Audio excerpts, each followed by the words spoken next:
αντέχεις ωραίων τριμμού.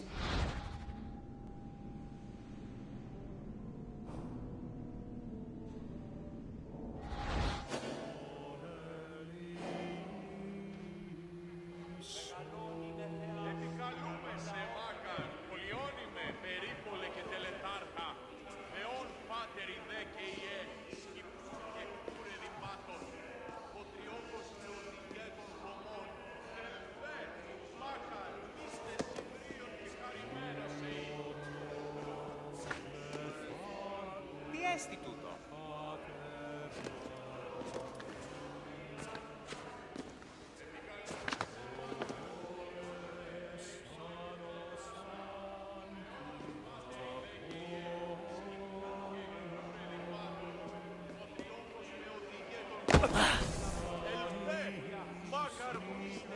Πάψε, κράζωσαι!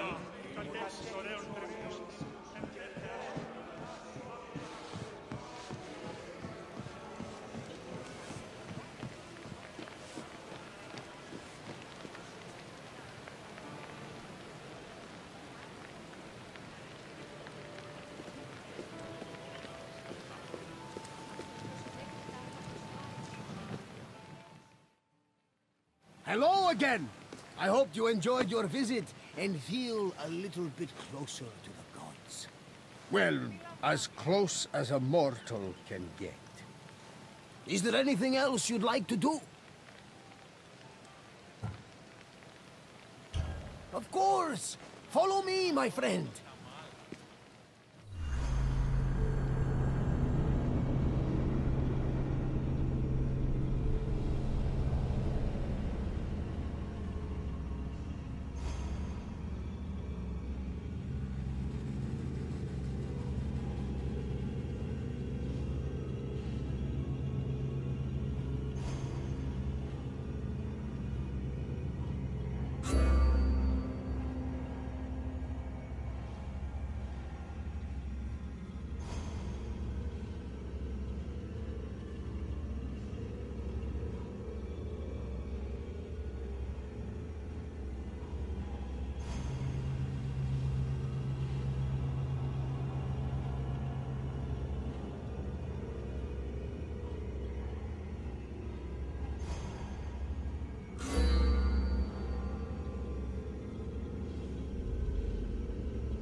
Greetings, wanderer, and welcome to the Agora of Athens.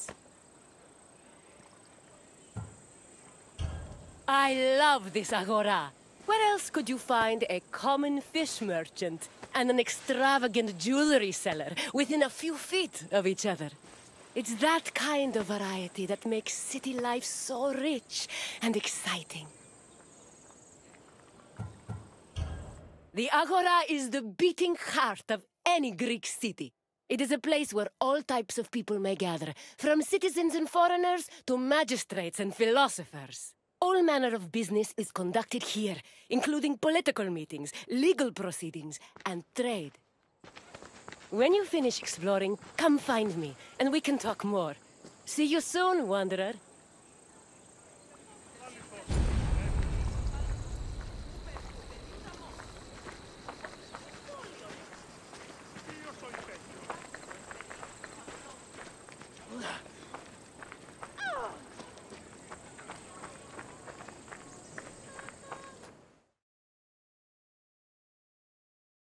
The Agora was the civic center of Athens, but it wasn't only frequented by politicians and city officials. The area housed a market as food and other goods from merchants. It was also frequented by philosophers, who used the public space to establish schools and pass on their teachings to students. Rome had its place as well. Temples dedicated to Hephaestus and Apollo were located in the Agora, along with the altar of the 12 gods and the monument of the eponymous heroes.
The painted stoa, or stoa poikile, derived its name from the panel paintings on its wall.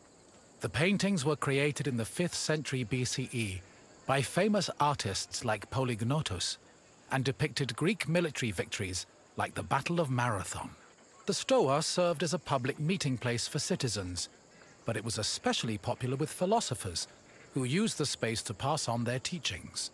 In 301 BCE, the philosopher Zeno of Kition chose the Stoa Poikile as the location for his school of philosophy, the appropriately dubbed Stoicism.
Trade in the Agora was supervised by magistrates.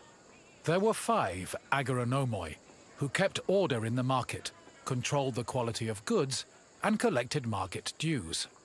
This provided revenue to the city and helped pay the magistrates and those in charge of maintaining order. The market benefited everyone. Customers bought what they needed, merchants made their living, and city officials received the money they needed to keep the wheels of democracy turning.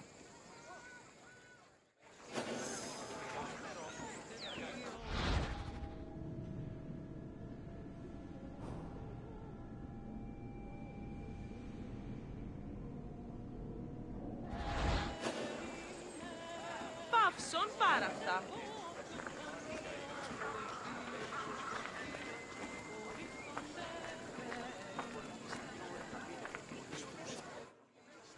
The original Temple of Apollo Patrous was built around 535 BCE by Pisistratos, but was destroyed by the Persians during their invasion a few decades later. It long remained in ruins, except for the altar, which was left standing as a reminder of the Persian sacrilege. Eventually, a new temple was built in the 4th century BCE. Inside was a statue made by Euphranor, the same artist who painted in the Stoa of Zeus. The temple held special significance in Athens, as it was connected to the origin of the city's people. The name Patroos, meaning fatherly, referenced the belief that Apollo was the father of Aeon, founder of the Ionian Greeks, from whom all Athenians are descended.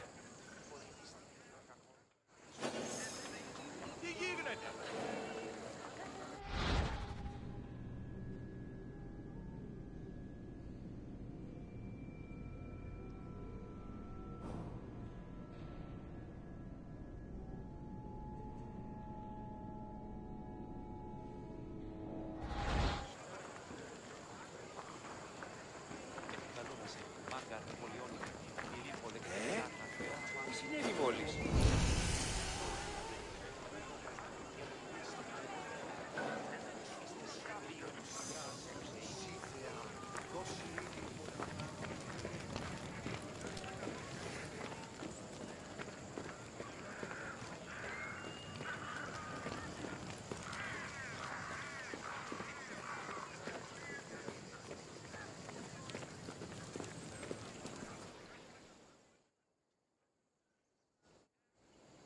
The Temple of Hephaistos overlooks the Agora from the Colonus Agoreus hill. Today it is one of the best preserved temples in Greece, owing to its conversion to a church in the Middle Ages. But while this transformation preserved the structure, it also damaged the surrounding sculptures.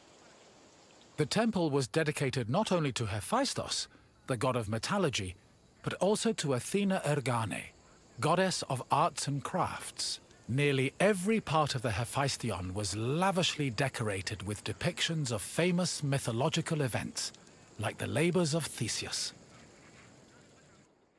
The Theseus scenes gave the temple the nickname Thesion, a name that lives on today as a city district in Athens.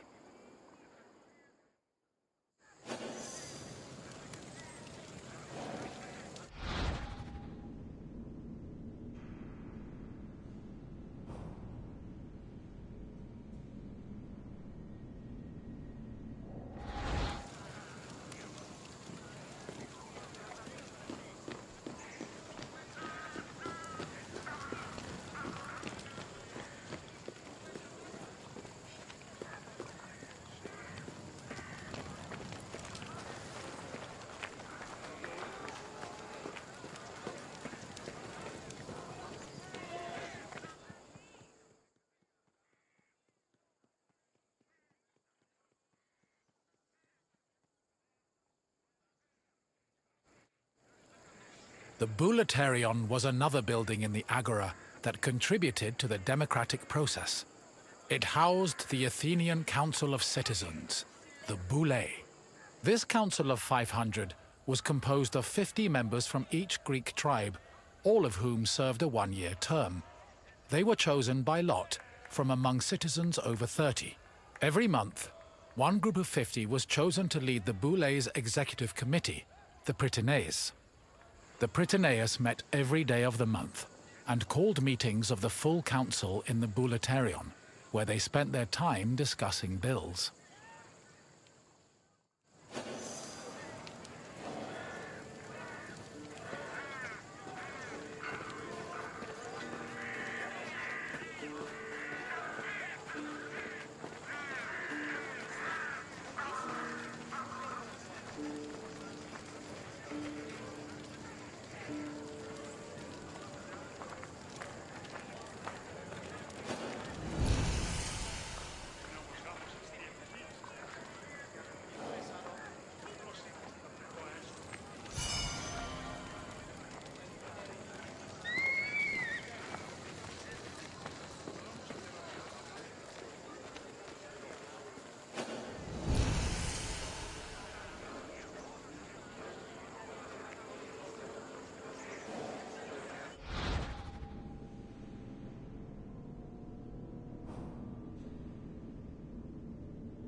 The Prytaneon was one of the most important buildings in the Agora, as it was the headquarters of the Prytaneus. The Prytaneus was the executive committee of the Boulé, who ran the city's daily operations. The Prytaneus dined in the Prytaneon, and 17 of them slept on site to ensure there were always officials available to deal with emergencies. The Prytaneon also housed the official weights and measures of the city. The Fire of Hestia, which provided sacred fire for all public sacrifices, was also located there.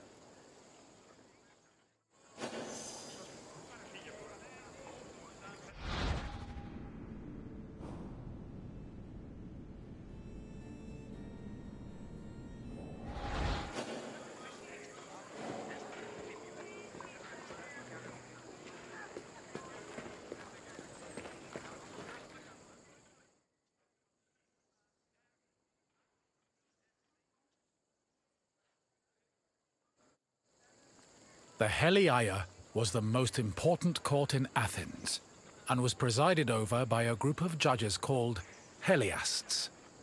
Judging was a regular part of an Athenian citizen's life, with trials happening almost every day. Heliasts were chosen randomly based on two factors. First, that they were on the official list of 6,000 potential Heliasts. Second, that they were present at court on the day of the trial. A stipend of 2 obols was established by Pericles to compensate for the loss of work while on Heliast duty, and also to encourage participation in the judiciary process.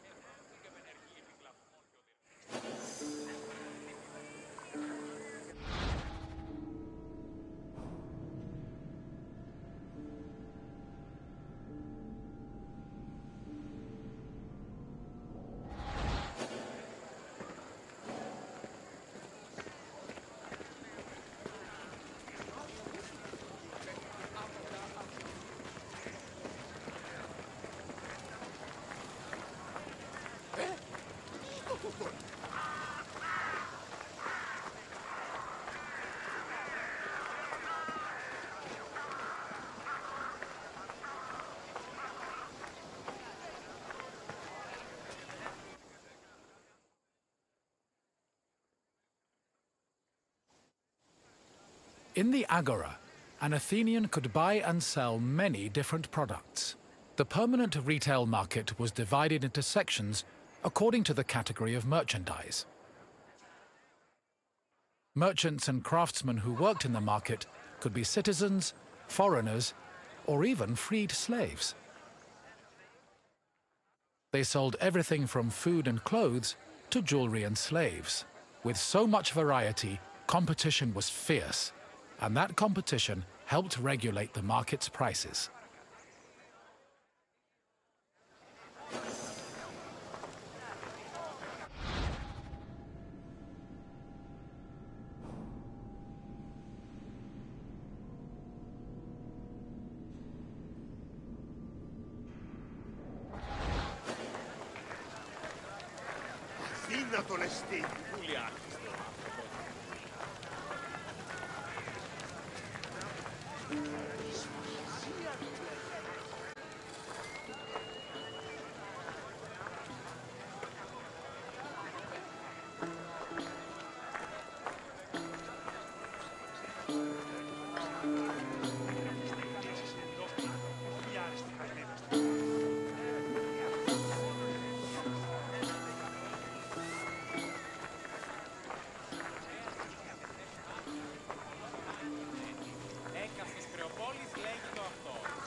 The Heliaia wasn't the only court in Athens.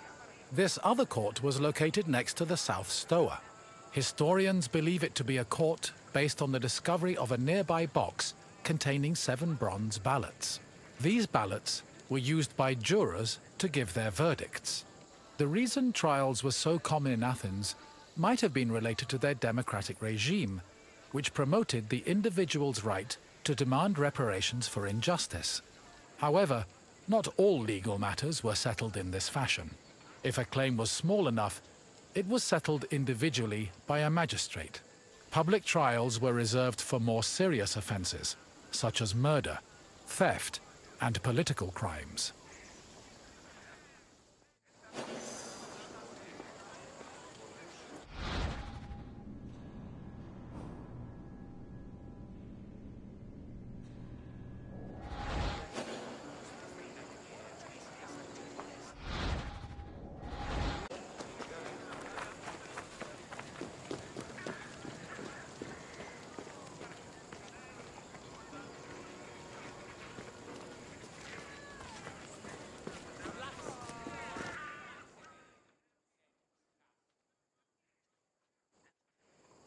The mint was where the city made its coinage.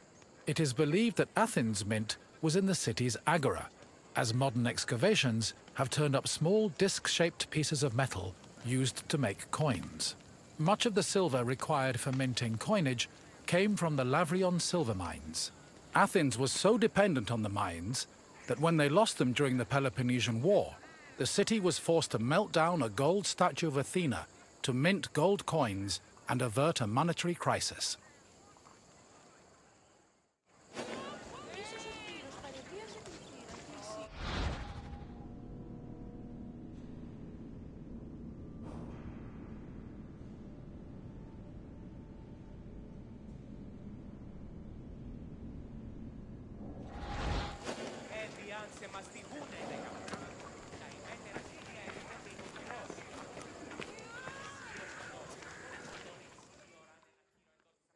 You have now experienced the Agora, following in the footsteps of countless Athenians before you. I hope the trip has impressed upon you how important this place was to trade, politics, and law. If you have any questions, don't hesitate to ask.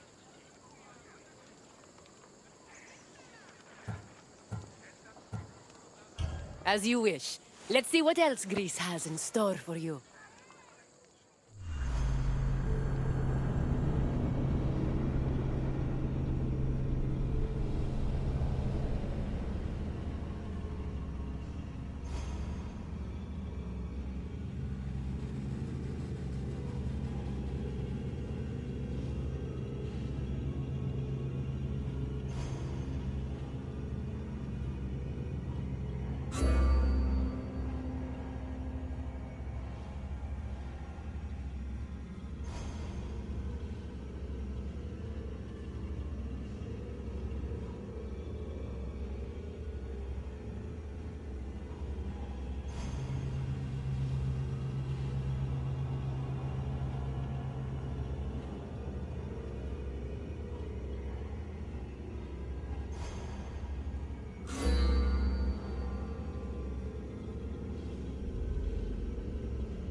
Here, visitor, and welcome to this sacred site.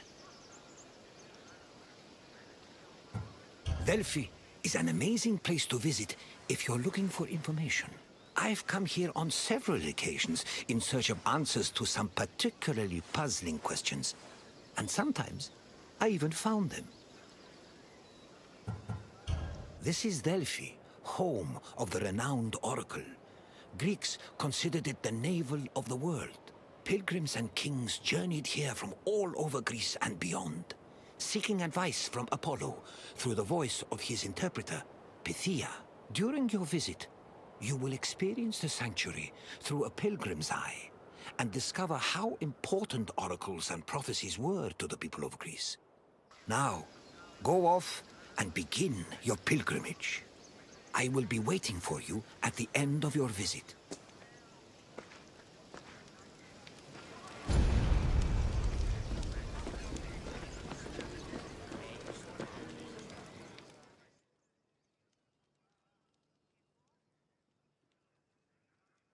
On their journey to the Temple of Apollo, pilgrims walked this sacred path up Mount Parnassus. The summer sun beat down hot on their backs. Along the way, they took in the magnificent monuments, treasuries, and statues that adorned the road. These landmarks were tokens of people's reverence for the oracle's benevolence.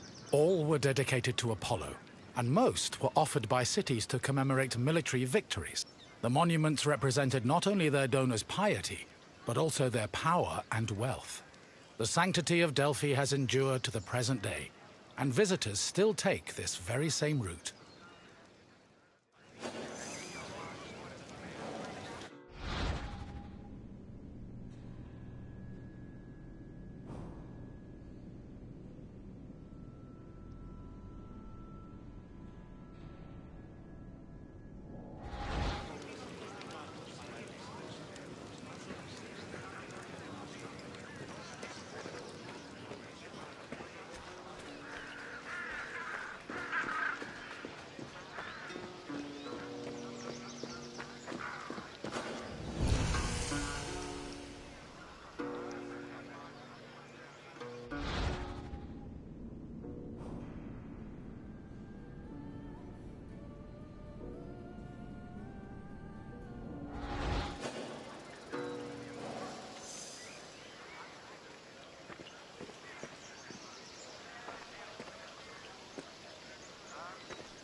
One of the most impressive dedications to Apollo came from the Cnidians, a Greek population that colonized the island of Lipari, north of Sicily. The story behind this dedication is notable. The Cnidians were at war with the Etruscans in the Tyrrhenian Sea. Seeking a good omen, the Cnidians consulted the oracle, and following her advice, they successfully captured 20 enemy ships. To thank Apollo, they offered the god the same number of statues as ships seized.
Next to the Naxian Sphinx stood a simple structure to display offerings from the Athenians, most of which were spoils of war. In particular, these offerings, called ex-votos, were prows of sunken Persian ships. The Athenians built the portico after their naval victory over the Persians in 478 BCE.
Once arriving before the temple, pilgrims wishing to consult the oracle had to first pay a tax. This tax gave them the initial right to approach the altar of Apollo and make an animal sacrifice to the god.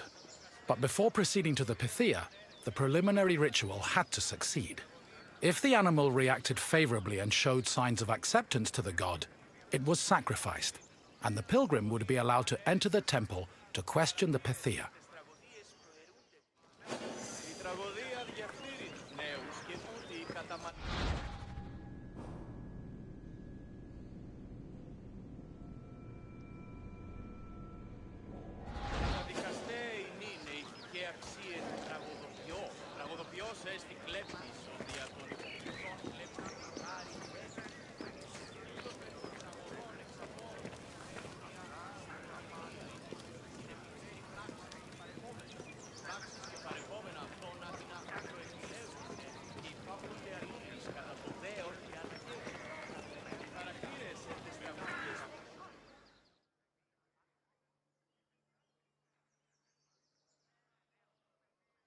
At last we arrive at the Temple of Apollo, where the oracle relayed her prophecies. The temple was the final destination of those seeking an audience with the Pythia, and its appearance matched the majesty of its purpose.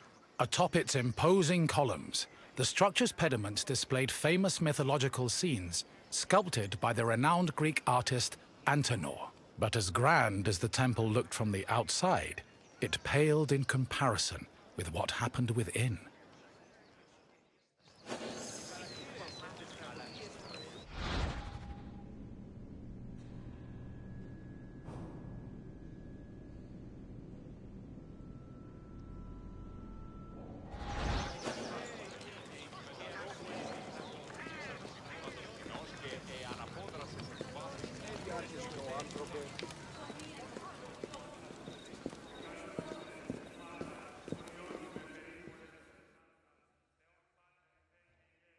Prophecies were given in the most restricted part of the temple, the Aditon, by a chaste woman known as the Pythia.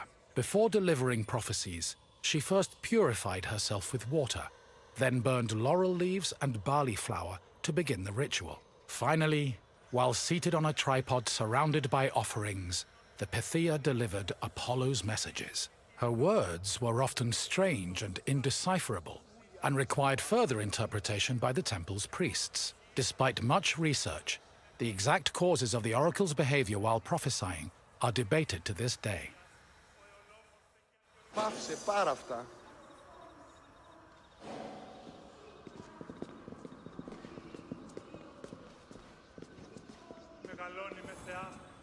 Τι να σε πάβει τούτο? Myths say that while searching for an oracle who could impart their words to mortals, Apollo established a sanctuary on Mount Parnassus. Apollo took over this site by slaying its sinister guardian, the snake-like Pytho.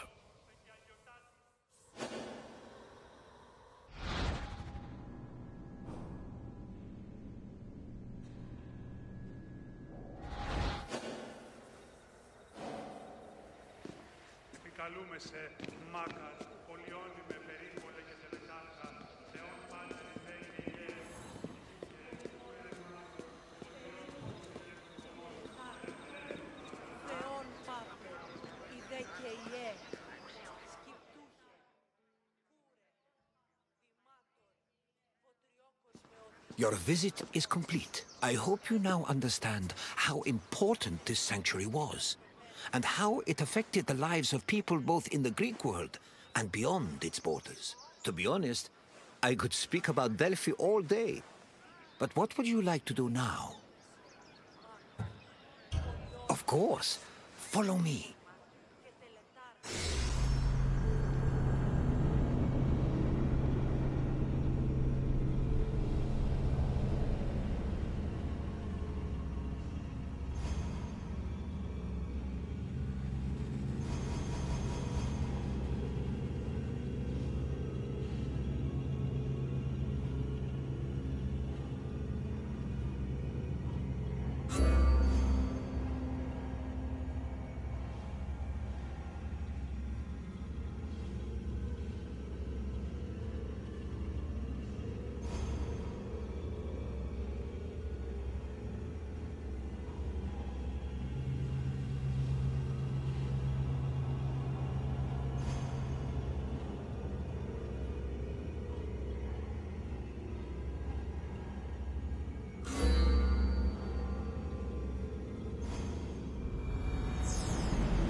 Greetings, wanderer, and welcome to the port of Piraeus.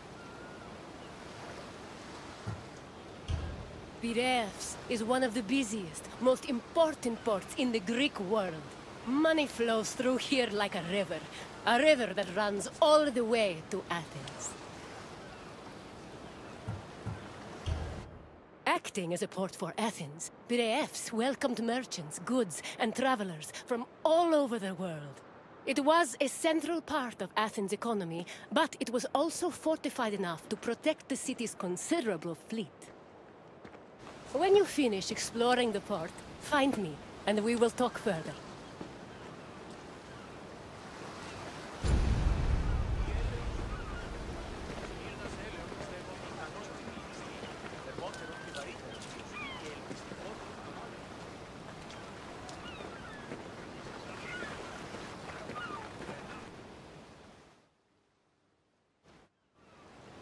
Piraeus, a peninsula southwest of Athens, became the city's main port after the politician Themistocles encouraged the development of its natural harbors.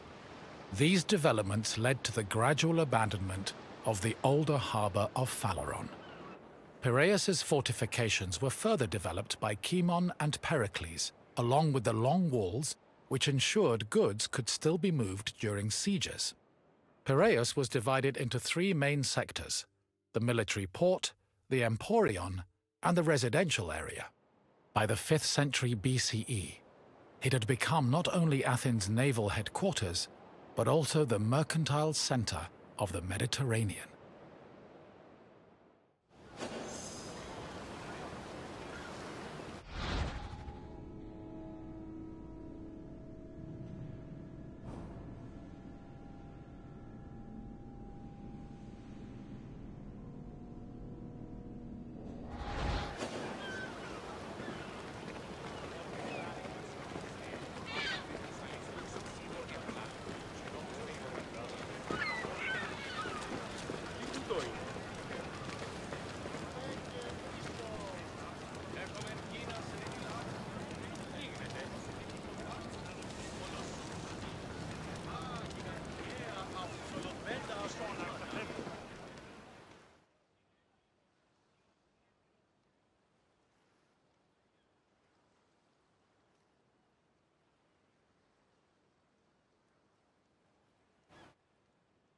Piraeus's development during the 5th century BCE attracted a large population.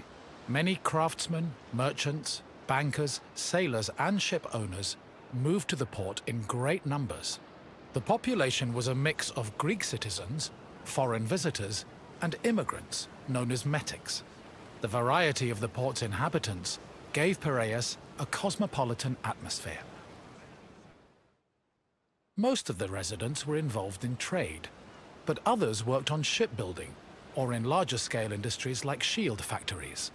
Piraeus's commercial focus to increase their wealth and status. One such the richest tale is that of Passion, a slave who eventually became a citizen and earned a fortune thanks to his bank and his shield factory.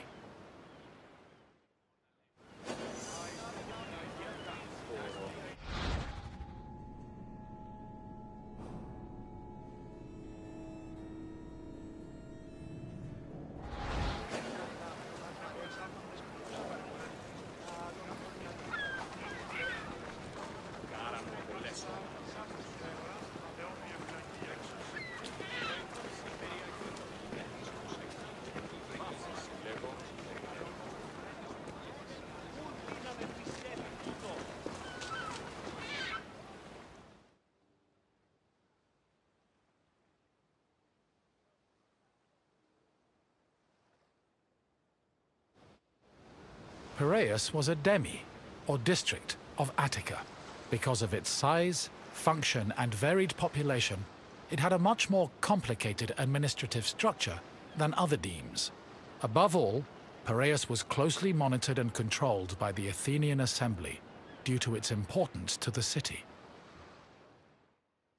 There were two separate categories of trade: international trade, which took place in the emporion, and retail trade, which was managed by Kapoloi in Piraeus's agora.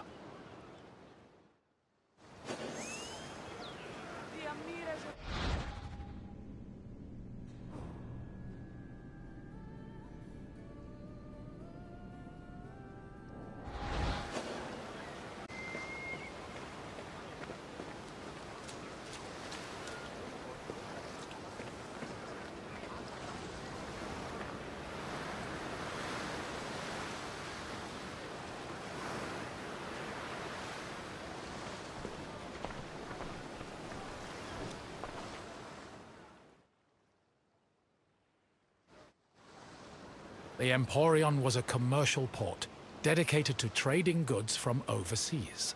All international transactions were required to be made within its limits and needed to be exclusively wholesale. Elected magistrates managed all business and laws in the port. Meanwhile, port authorities known as epimelites oversaw trade and took care of the regulation of prices. This was an especially crucial duty, as the amount of supplies and goods could fluctuate wildly based on factors like bad harvests or lost cargo.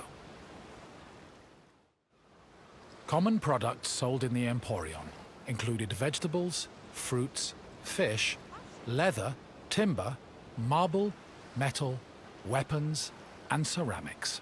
According to Hermippos, Athens was also wealthy enough to afford the finest goods from all over the world, including figs from Rhodes, almonds from Thassos, oil from Samos, and wine from Chios.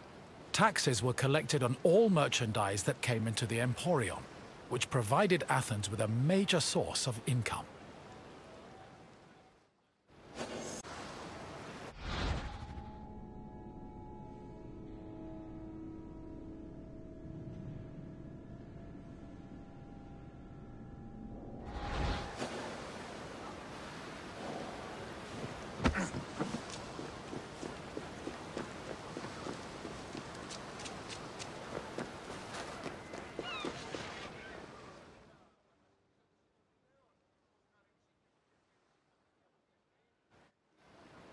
After arriving in the Emporion, merchants set up samples of their goods in a display area called the Deigma.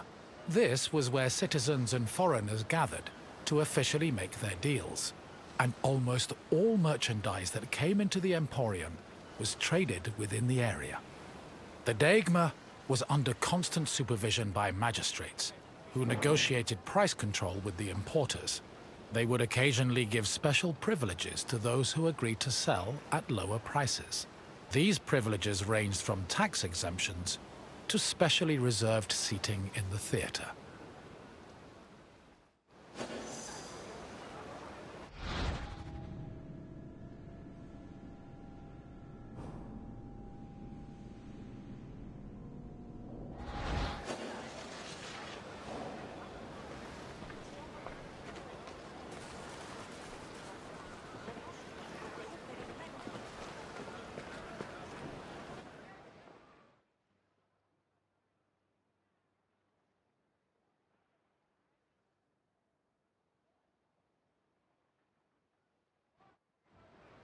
Piraeus was a deme, and as such was supervised by a magistrate called the Demarchos.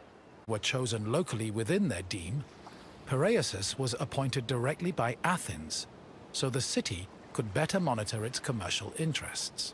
In fact, matters regarding the Emporion, the military harbor, and the grain trade were regularly debated and decided by the Athenian assembly. Transactions within the Piraeus were supervised by metronomoi. These were magistrates responsible for keeping track of weights and measures.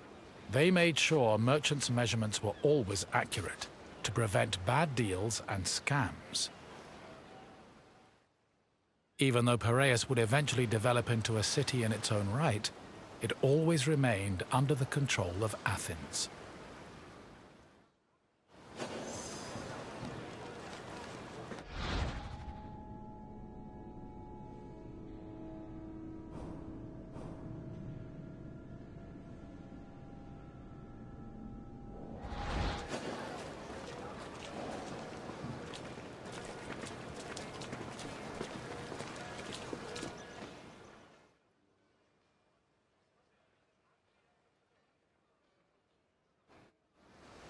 A commercial tax of 2%, or a pentecost, was placed on all cargo entering and leaving Piraeus. The tax was collected by a group of 5 people called pentakostologoi. According to Andocides, this position could be bought for the hefty sum of 30 talents, or 180,000 drachmae. However, it made a profit of up to 6 talents, making the job very lucrative. While merchants were responsible for setting the value of their goods, Pentecosta-logoi had the power to challenge the value, if they saw fit. Furthermore, merchants were required to register with these officials before they could transport, display, and sell their goods. Overall, this system provided Piraeus, and by extension Athens, with a tremendous amount of money.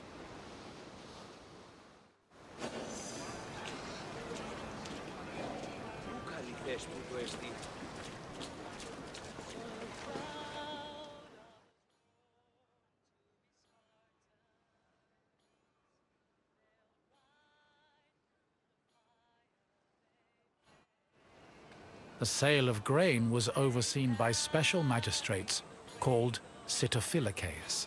Since some Greek cities had a grain deficiency and relied heavily on imports, these officials were extremely important.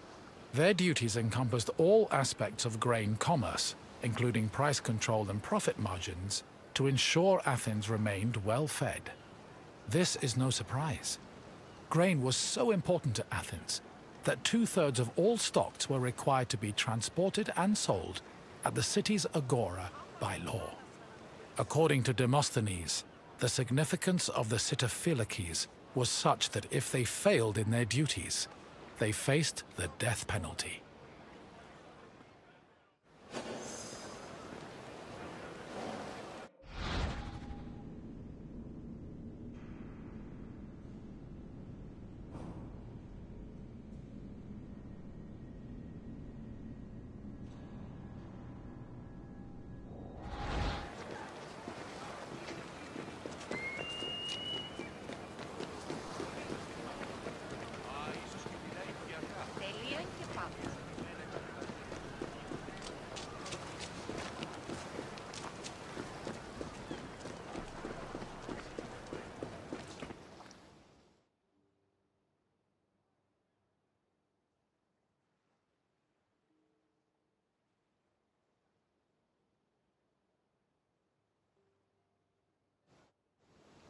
The Emporion operated on a foundation of credit and loans.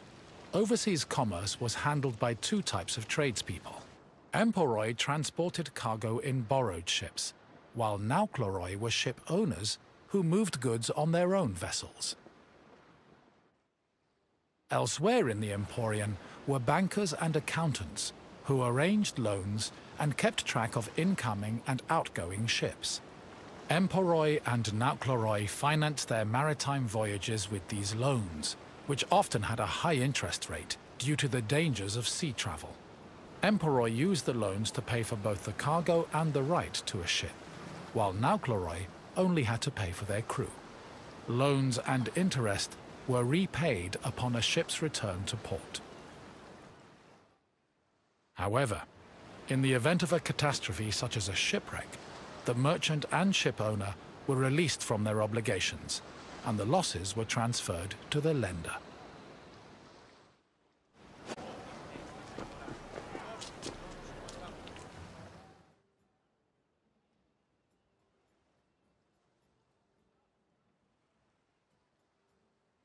You've returned. I hope you enjoyed your stroll through the port.